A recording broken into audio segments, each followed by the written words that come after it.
Então hoje eu vi uma pregação, um pedaço de uma pregação, galera, da Igreja Mundial, de um pastor que deve ter quase 40 anos, 30 e poucos anos, não sei o nome.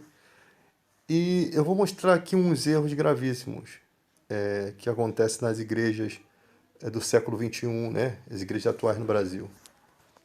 A primeira coisa que acontece,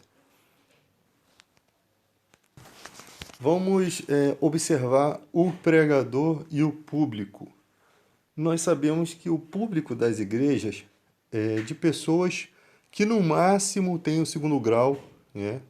Algumas poucas pessoas têm um melhor estudo. Então, pode acontecer de o pregador, que às vezes tem uma faculdade, ou tem segundo grau, ou às vezes estuda bastante a Bíblia, ter mais conhecimento do que o povo. E pode acontecer do povo não fazer muita ideia do que se prega. E algumas coisas que a pessoa fala, a pessoa entende, porque são falas racionais. Só que você sempre tem que observar quando se pega um texto bíblico e só se usa pequenos versículos, porque a tática é: eu quero aplicar esse versículo para que esse versículo seja entendido da maneira com que eu estou dizendo. E aí que é um erro gravíssimo, porque você manipula a palavra de Deus. Você está usando um versículo para apoiar a sua fala, sendo que muitas vezes, a maioria das vezes, aquele versículo nada tem a ver com o apoio da sua ideia.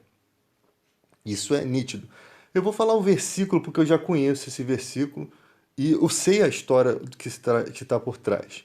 Nesse versículo, ele diz que os impuros da fé são aqueles que deixaram a igreja. O cara chegou a dizer que essas pessoas que deixam a igreja, que estavam conosco e depois passam a não estar mais conosco, elas são praticamente, faz parte do sistema do anticristo. Olha que coisa ridícula. Então a pessoa estava na igreja e praticamente estava se dando a ideia de que o contexto de igreja que ele está dizendo não é igreja universal, não. Todas as igrejas, não. Não falo nem igreja universal do Bispo Macedo, não. Falo as igrejas do Brasil, não. Ele está falando no contexto de que pessoas que deixaram a igreja mundial e foram para o mundo, né? Então ele usa esse contexto. Os impuros na fé são os que estavam conosco e deixaram. E depois ele usa a parte do versículo falando do anticristo, como se essas pessoas fossem literalmente anticristo. Isso é ridículo. Agora vamos para a realidade.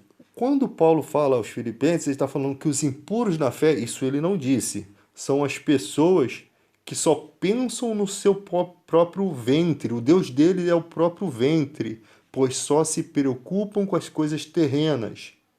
Esses são os impuros na fé.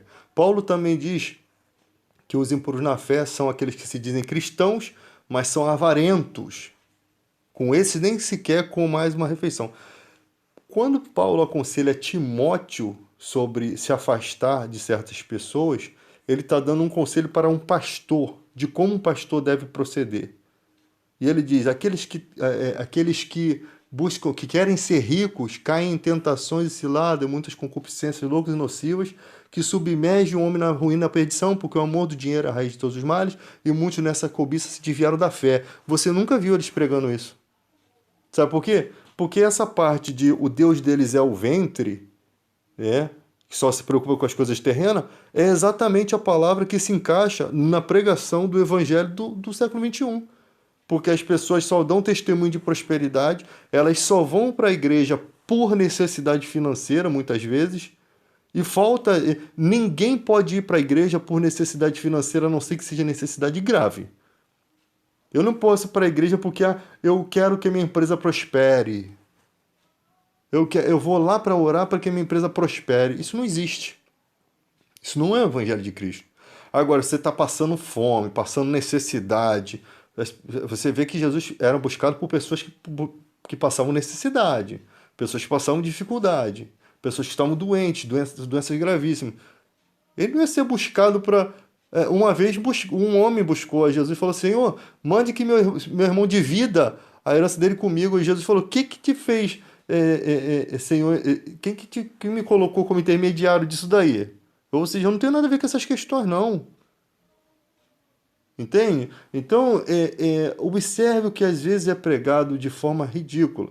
Outra questão, os pastores se colocam como se eles fossem perfeitos. É por isso que quando caem, não consegue se levantar. Porque ele vai falando, não, que no mundo as pessoas são fofoqueiras, que as pessoas são assim, isso não é um comportamento de cristão. Ele não se iguala, ele não se iguala. Entenda o que eu estou falando. O ser humano tem os mesmos defeitos. Quem é que, quando às vezes a pessoa vai em casa, você fala assim, ah, fala que eu não tô. Às vezes você não quer atender a pessoa, você fala mesmo. Quem é que sempre atende? Sabe, são falhas humanas. Então os pastores têm erros. E às vezes o pior é que eles não conseguem enxergar esses erros. Se eu ficar com um caderninho anotando os erros que eles cometem, grosserias que fazem com os outros, que é coisa normal da vida. Só que tem uns que são super ignorantes. Eles não se dão conta que a grosseria deles é pior do que o cara xingar um palavrão. Sabe? Cara, às vezes chega um palavrão na hora da raiva, às vezes a pessoa tá baleada da vida, cansada, ela xinga, às vezes ela tá. O ser humano é feito de padrões diferentes, de células. Não estou aqui justificando erros, justificando pecado, não. Eu tô falando de pessoas. É muito fácil a vida que o pastor tem um carrão, uma casa abençoada, as contas estão pagas, enquanto o cara ali mora de aluguel, trabalha, não consegue passear, não consegue soltar aquela angústia que está dentro da vida dele, de dificuldades. E isso se expressa como? Coloca a pele do pastor, coloca a alma do pastor dentro da pele desse cara que eu quero ver quantos palavrões ele vai deixar de xingar. Então, não estou justificando o pecado. Pecado, erros são pecados, um erro tem que ser consertado, mas que eles precisam entender que eles não são melhores que ninguém. Eles têm que se colocar como o povo, porque os pregadores sempre se colocavam. Nós somos pequenos, nós somos pecadores, nossa justiça são como trapo de imundície. Né? Você vê quando o profeta falava em nome de Deus, ele falava, Deus manda dizer, Deus disse. Ele nunca diz a profecia, mas ele quando fala em nome de Deus, é uma coisa gravíssima, porque se você está dizendo que Deus falou quando Deus não falou, é perigosíssimo. Tem um monte de canal aí com muitos inscritos, eu sempre falei isso, que já errou várias profecias e as pessoas continuam seguindo. Deus não erra a profecia. Deus, quando o profeta fala em nome de Deus, é impossível errar, porque é Deus falando. Agora, se ele falar da boca dele mesmo, aí, irmão, ele está assumindo a responsabilidade. Então vamos ser mais maduros. E a igreja do Brasil, ela é totalmente fértil para a imaturidade, fértil para pastores gananciosos, lobos devoradores. Por quê? Porque se o cara tem um bom dialeto, o cara tem às vezes uma faculdade, um estudo, às vezes estuda psicologia, o cara até como se ele tivesse assim, pô, eu tenho a ferramenta adequada para poder levar essa igreja aqui a dar dinheiro, a dar lucro. Entende? Ver aquelas ovelhas como uma fonte de renda. E ali negociam aquelas ovelhas, aquelas pessoas, né? Que a gente chama de ovelha, negociam com o político. Ó, eu tenho pessoas que me admiram. A quem eu apoiar, é sim, cara, é exatamente isso que se mostra nos filmes. As pessoas admiram o pastor, a quem ele apoiar realmente vai ter o apoio da população. Isso não tem problema nenhum você apoiar uma pessoa, desde que você não esteja ganhando vantagens com isso, desde que você esteja apoiando uma pessoa de bem. O problema é que esses caras apoiam qualquer trapo humano, qualquer imundície humana, qualquer gente que está mal intencionada dentro da política, que vai acabar com os direitos do povo, vai votar em projetos que fazem mal ao povo. Entende? É por isso que eu falo de política e religião. Antes eu falava só de religião, não gostava de falar de política. Mas quando a política pulou para o lado da religião, agora tem que falar. Agora cabe a gente redarguir, corrigir, repreender. E conversar, usar o seu direito democrático de falar. Tá? Não, não, não precisa ninguém concordar com o que eu digo. Eu não busco ninguém que concorde. Né? Paulo diz assim, eu não falo as coisas, eu não estou buscando agradar homens. Estou buscando agradar ninguém. Porque tem um monte de canal aí que faz tudo pra te agradar. Por quê? Quer ganhar dinheiro em TikTok, quer ganhar dinheiro em YouTube, eu tô pouco me lixando pra dinheiro. Eu tô pouco me lixando pra dinheiro. Se eu fosse pensar em dinheiro, eu não tava eu dedicando meu tempo aqui, perdendo tempo, eu tava dedicando esse tempo pra outra coisa. Entende? Pra ganhar dinheiro, pra pensar em coisas que me dão dinheiro, não. Isso é patriotismo, quando você percebe a necessidade que há de pessoas falarem sobre o país. Não sou melhor que ninguém, tem muita gente que fala melhor, tem muita gente eloquente aí, mas você precisa no Brasil, você precisa ser eloquente, ou você, se você não for eloquente, que pelo menos você tenha um coração. Porque o que tem de juízes, o que tem de gente com formação alienado, completamente preconceituoso, completamente pessoas cheias de ódio de gente pobre.